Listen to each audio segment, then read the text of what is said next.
And impact में आपका स्वागत है। मैं हूं मनोज सैनी। मुद्दा है कमल का आंदोलन।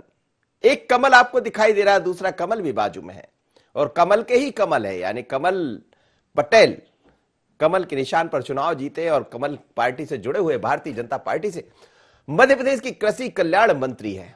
लेकिन अब किसान का आंदोलन देश भर में दिखाई दे रहा है। खासकर सिंधु बॉर्डर से जो खबरें आ रही है उससे लगता है कि आर पार की लड़ाई में है।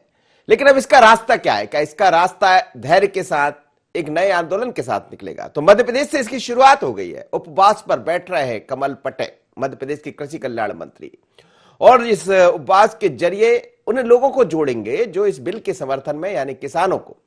तो आज एक शक्ति परीक्षण भी होगा कमल पटेल जी का कि उनके साथ कितने किसान खड़े हैं। क्या उनके साथ बीजेपी के कार्यकर्ताओं के साथ किसान भी नजर आएंगे? क्योंकि खुद कमल पटेल एक किसान है और लगातार ये कहते रहे मैं किसान का बेटा हूं, किसान हूं। पर मध्य प्रदेश से एक नई शुरुआत होने जा रही है और शुरुआत कर रहे हैं मध्य प्रदेश की कृषि कल्याण मंत्री कमल पटेल। तो होगा क्या? क्योंकि नर्मदा की नाभि स्थल नेमावर में बैठेंगे कमल पटेल और वहां से एक मैसेज देंगे कि किसान उनके साथ नहीं है जो बिल को विरोध में है, किसान उनके साथ है जो बिल को चाहते हैं कि आ जाए और उसका लाभ किसानों को मिले। पर इसका कितना लाभ किसको मिलेगा, कौन से कमल को मिलेगा, यही हमारा मुद्दा है। मेरे साथ तीन मेहमान जुड़े हैं। धैर्यवर्धन शर्मा है, media panelist Bharatiya Janata party के। योगेश यादव है, प्रवक्ता कांग्रेस के। संदीप पौराणिक है, वरिष्ठ पत्रकार। लेकिन उससे पहले आमिर से समझ लेते हैं। आमिर, कमल पटेल रवाना हो गए भोपाल से और उस जगह बैठ रहे हैं जो नर्मदा का नाभि स्थल है। हरदा से वो विधायक है, हरदा के नजदीक नेमावर है, वहां से नर्मदा बैठती है। लेकिन ऐसा कहा जाता है कि नर्मदा का नाभि स्थल नेमावर है, एक बड़ी सिद्ध जगह मानी जाती है। तो अब ये उपवास कितना काम आएगा? देखिए, जिस तरह से किसान आंदोलन जगह जगह देखने को मिल रहा है, इसको रोकने के लिए भी प्रदेश सरकारें अपने अपने स्तर पर प्रयास कर रही हैं, या कहा जा सकता है कि जतन कर रही हैं। वैसे ही मध्य प्रदेश में कृषि मंत्री उपवास पर बैठने जा रहे हैं आज, और यह उपवास किया जाएगा मां नर्मदा के नाभि स्थल पर हरदा में। मध्य प्रदेश के कृषि मंत्री कमल पटेल उपवास पर बैठेंगे और ईश्वर से कामना करेंगे कि आंदोलनकारियों को भगवान सद्बुद्धि दे, क्योंकि यह कृषि कानून का विरोध कर रहे हैं। कृषि कानून जो है किसानों के हक में लाया गया कानून है।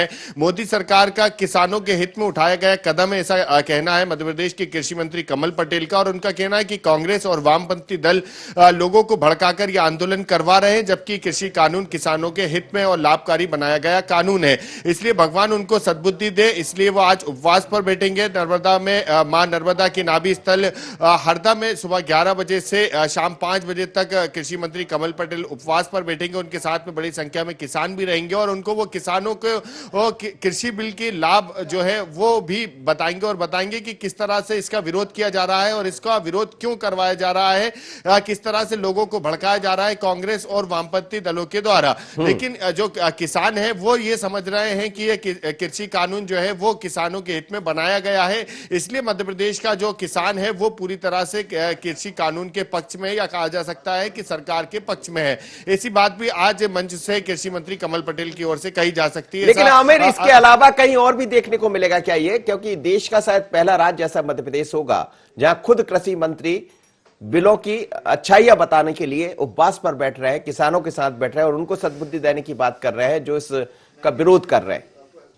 देखिए, जाहिर है कि आज पूरे देश भर में जिस तरह से किसान आंदोलन देखने को मिल रहा है और सरकारें अपने स्तर पर प्रयास कर रही हैं, लेकिन ये पहला राज्य मध्य प्रदेश ऐसा होगा जहां के कृषि मंत्री खुद जो है उपवास पर बैठेंगे और इस आंदोलनकारियों को सद्बुद्धि के लिए प्रार्थना करेंगे ईश्वर से। और ये आंदोलन भी वहां किया जा रहा है जो मां नर्मदा की नाभि स्थल कहलाती है, वहां उपवास पर बैठेंगे और ईश्वर से कामना करेंगे कि आंदोलनकारियों को सद्बुद्धि दे ईश्वर और वो आंदोलन को रोकें, क्योंकि ये आंदोलन इसलिए किया जा रहा है कि कृषि कानून का विरोध कर रहे हैं, जबकि वो कानून को सही ठीक ढंग से समझ भी नहीं पा रहे हैं। क्योंकि कानून जो बनाया गया है कृषि कानून, ये तीनों कानून जो है किसानों के हक में है और किसानों को लाभ पहुंचाएंगे, किसानों को फायदे, कृषि को फायदे का धंधा बनाने का काम देश के प्रधानमंत्री नरेंद्र मोदी कर रहे हैं, लाभ मिल सके किसानों को, इसलिए ये कानून बनाया गया है। लेकिन चलिए, बहुत बहुत धन्यवाद आमिर, आप मेरे साथ जुड़े। धैर्यवर्धन शर्मा जी, योगेश यादव जी, संदीप पौराणिक जी से बात कर लेते हैं। धैर्यवर्धन शर्मा जी, क्या जरूरत पड़ रही है इसकी कि खुद कमल पटेल जी को बैठना पड़ रहा है उपवास पर? सरकारें आपकी है देश में, प्रदेश में,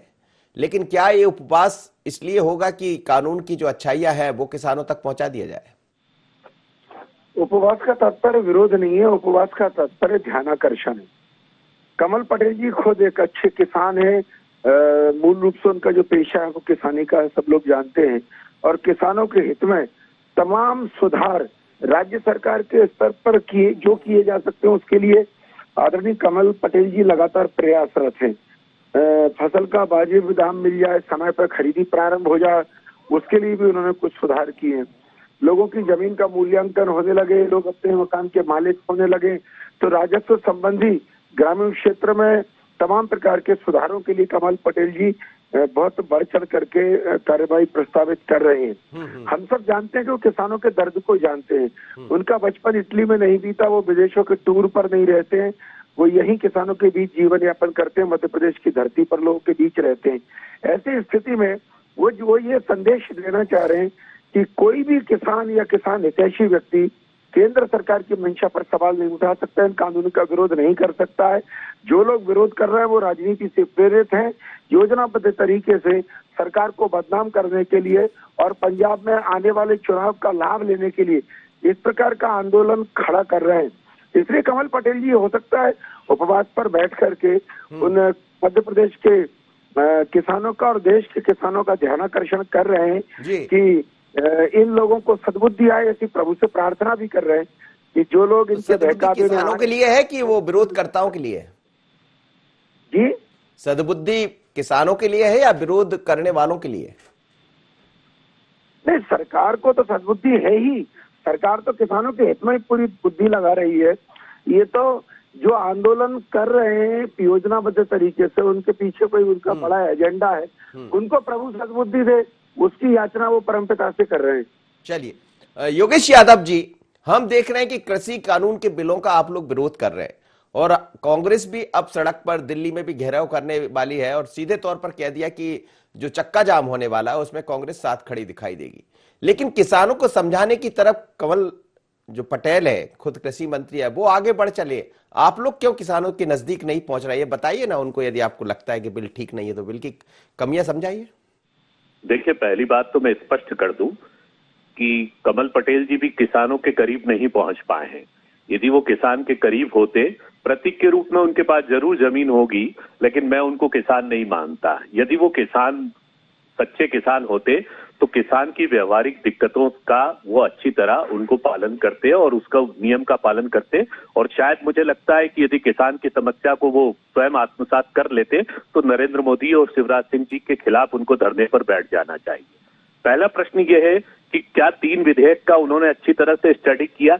आवश्यक वस्तु अधिनियम, सेवा और आवश्यक प्रबंध नियम, इन विसंगतियों में जो 3 विधेयक आ रहे हैं, इसकी व्याख्या ना कृषि मंत्री कमल पटेल कर पाएंगे, ना नरेंद्र मोदी जी ने की है, ना हमारे नरेंद्र सिंह जी तोमर राष्ट्रीय मंत्री ने की है। इसका मूल कारण है कि इसके जो गर्भ में छुपा हुआ है, जिसके अंदर छुपा हुआ है, जो मूल कारण वो है कि आज मैं एक किसान हूं, मैं अपने भ्रम आपके सामने प्रकट करता हूं। भूल जाइए कि मैं कांग्रेस के नेता के रूप में बोल रहा हूं। आज चलिए हम भ्रम ही कह देते हैं, हम ये नहीं कहते, आरोप नहीं जड़ते, हम आपको भ्रम कह रहे हैं। हमारे भ्रम को आप धरने के दौरान स्पष्ट कर दीजिए। पहला भ्रम यह है कि आप हमारी जमीन को एक तरीके से बड़ी कंपनी गिरवे रखेगी, आप कंसाइनमेंट साइन करवाएंगे, उसके बाद उस फसल पर क्या बोया जाएगा ये आप लोग तय करेंगे। उसके बाद उसकी मार्केटिंग का, मंडी ले जाने का हमारे सारे अधिकार समाप्त हो जाएंगे, मतलब मंडी भी आपके अधीन हो जाएगी। अब किसान की जो जिंदगी है और जिजीविका है, किसान का सब कुछ मूल मांग और पूर्ति के नियम पर निर्भर करता है। किसान को कभी फसल का, लेकिन मंडी की जो बात हो रही, सरकार बड़ा स्पष्ट कर चुकी है कि मंडियां बंद नहीं होंगी, जैसा इसमें दिखाई दे रहा वैसा नहीं होगा, कुछ कानून में संशोधन के लिए भी हम तैयार है। तो कोई रास्ता तो निकालना पड़ेगा योगेश जी। मनोज जी, सरकार मंडियों को बंद नहीं करेगी, मंडी स्वतः ही अपने आप बंद हो जाएगी। जब आपकी मंडी के अंदर आपका माल ही नहीं पहुंचेगा, जब आपका टोकना या साइकिल पर लेकर या ट्रैक्टर पर लेकर किसान वहां पर सब्जी लेकर ही नहीं पहुंचेगा, तो मंडियां स्वतः ही बंद हो जाएगी। जैसा अभी तनख्वाह बांटने की मुश्किल हो गई थी मंडी कर्मचारियों के हालात देखिए आप, ये अपने आप ही ये शाब्दिक चालाकी है कि मंडियां बंद नहीं होगी। आप मंडियों पर जब रिस्पॉन्स ही नहीं करेंगे तो मंडियां काम क्या करेंगी? अब मैं आपको बताता हूं, एक किसान होने के नाते मेरा एक प्रश्न है। होता क्या है, अभी हम पिछले थोड़े 10 साल के पहले 4 साल तक लगातार सोयाबीन में पिटे। अतिवृष्टि हो गई, सूखा वृष्टि हो गई, सोयाबीन का मूल्य नहीं मिला। ठीक है साहब, चल रहा है खेती में, आदमी कैसे भी करके किसान कमाता है। आप कहेंगे कि हम इसमें एमएसपी देंगे, मिनिमम सपोर्ट प्राइस देंगे। ठीक है साहब, आप मिनिमम सपोर्ट प्राइस के आधार किस आधार पर देंगे? क्या फसल के उगने पर देंगे या फसल ना भी उगे तो आप दे देंगे? ये हमारा पहला प्रश्न है। दूसरा ये कि मांग और पूर्ति का नियम किसान को इसलिए फलदायी हो जाता है कि कभी कभी शॉर्टेज पड़ जाती है, तो वही कोथिमीर की एक डंगाल जो बाजार में आज किसी मूल्य पर नहीं बिक रही है, लेकिन 50 रुपए में एक डंगाल भी हो जाती तो उस समय किसान को लाभ मिल जाता है। मुझे अच्छी तरह याद है कि एक बार लहसुन की बहुत तेजी आई थी, तो हर लहसुन के कारण हर घर में हीरो होंडा आ गई थी। तो किसान को कहीं ना कहीं से ये फलदायी हो जाता है, उसके बच्ची ब्याह हो जाता है, जिस साल उसकी फसल अच्छी हो जाती। लेकिन इस विधेयक से कोई भी गारंटी नहीं है कि आपको कोई ज्यादा मिलेगा। पर हम चर्चा जारी रखेंगे। मैं संदीप पौराणिक जी मेरे साथ जुड़ रहे हैं और कई दिनों से हम ये बात कर रहे हैं कि आखिर इसकी कमियां क्या है और कैसे ये कानून आखिर क्यों सरकार किसानों को नहीं मना पा रही है। लेकिन एक नई चीज दिखाई दे रही है संदीप जी, हम पहले भी इस पर बात किए थे कि कमल पटेल खुद कृषि मंत्री है, कल्याण मंत्री, कृषि कल्याण मंत्री, और वो खुद उपवास पर बैठ रहे हैं। तो क्या ये माना जाए कि सरकार भी ये मानकर चल रही है कि किसानों के नजदीक जाकर हमें बताना पड़ेगा, उपवास करना पड़ेगा? इसमें सफल हो पाएंगे कमल पटेल? देखिए मनोज जी, ये सांकेतिक तौर पर उनका उपवास है। ये अगर इसको देखा जाए तो ये राजनीतिक मायने इसके ज्यादा है। क्या उपवास रखने से किसानों में या जो जन आंदोलन कर रहे हैं राजनीतिक दलों ने संतुष्टि आई? ये सांकेतिक है मान लीजिए, और इसे राजनीतिक तौर पर भी देखा जाना चाहिए। देश के संभवतः पहले ऐसे बीजेपी के बड़े नेता हैं या किसी राज्य के मंत्री हैं जो इस तरह का उपवास करने जा रहे हैं। अभी तक बीजेपी ये गिनाती रही है कि खूबियां हैं कानून में, कांग्रेस या विपक्षी दल और किसान संगठन ये कहते रहे खामियां हैं। इस देश में सबसे बड़ी बात है कि खुले मंच पर कोई चर्चा ही नहीं हुई अभी तक। जो 3 कानून हैं, इन तीनों कानूनों को लेकर तस्वीर एकदम साफ नहीं है आम लोगों के सामने, किसान के सामने भी।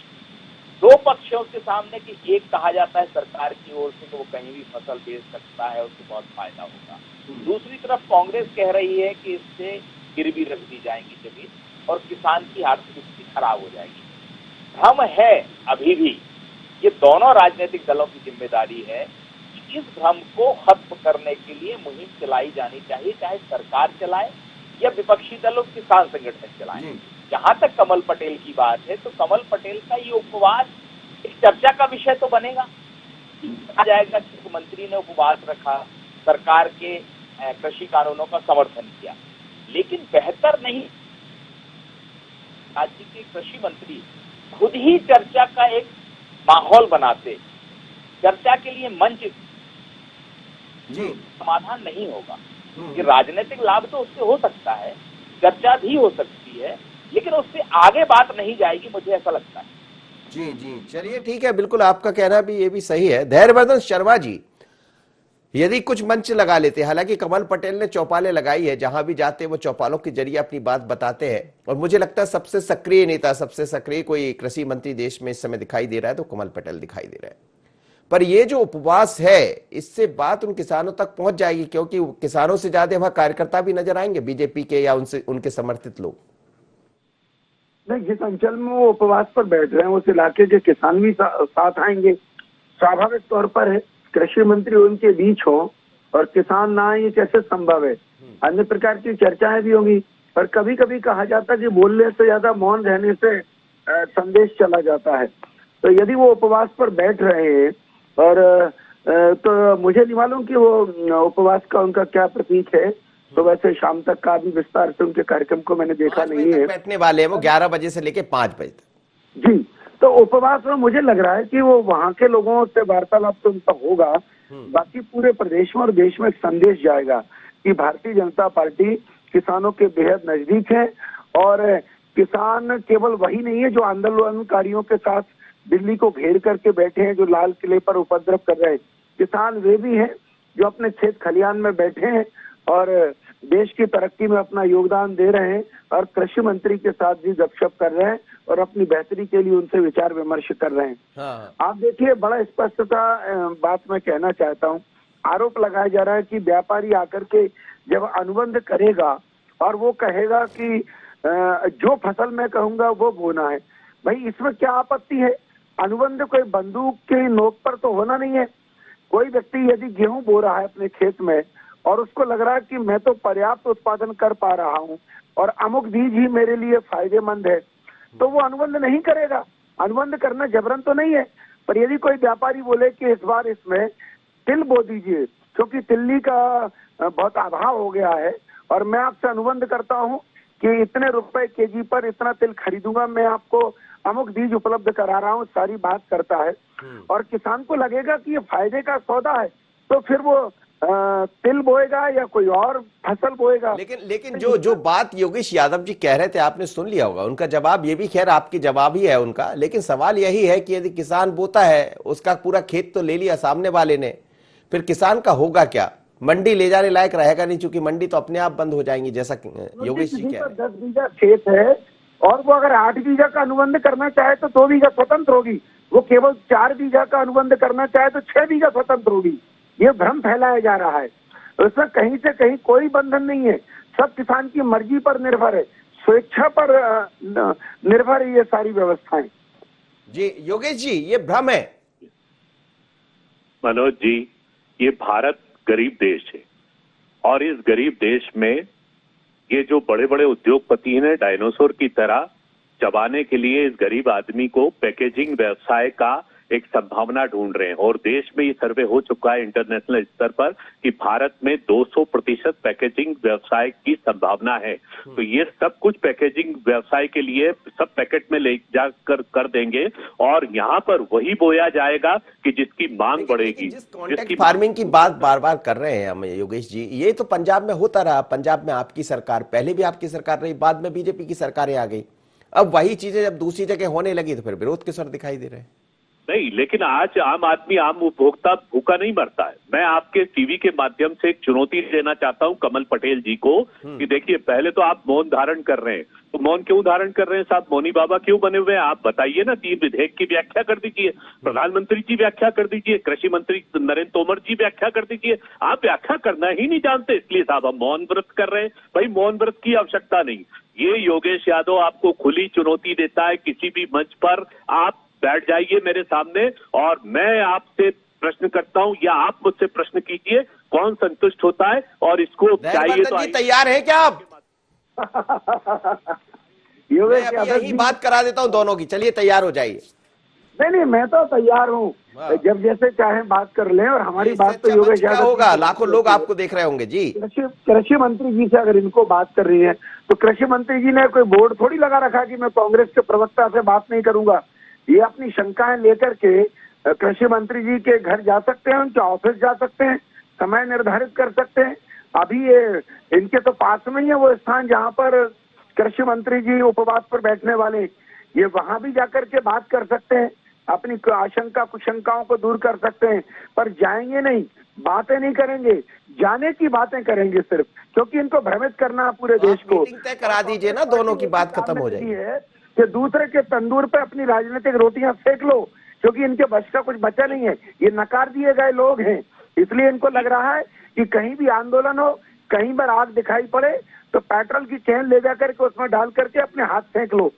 योगेश जी, हाँ जी, जवाब दे दीजिए, फिर मैं संदीप पोराड़ी जी। मनोज जी, कमरा मीटिंग मुझे नहीं चाहिए।